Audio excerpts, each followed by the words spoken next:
And then, kung gusto nyo pala ng gumala, may van sila Napa na wala. Ayun yung service namin kanina. Ginamit. Sobrang daming pangalan na kailangan kong banggitin pero hindi ko babanggit lahat isa-isa kasi ang dami ninyo. Maraming salamat. Sobrang galak na galak yung puso ko ngayon.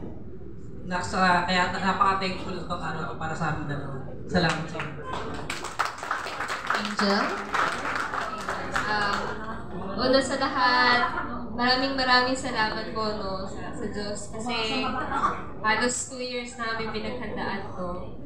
Tapos sa parents din namin, salamat kasi piniyagan niyo kami isang dibdib.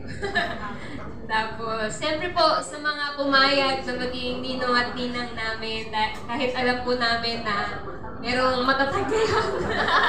Alam ko po galing kayo sa pinilit niyo pa rin po pumunta dito. Maraming salamat. Lalo na po at kayo umuulan. Ganun din po sa mga kaibigan, katrabaho, pamilya na nandito po, na naglaan ng oras para sa amin. Kung pinasama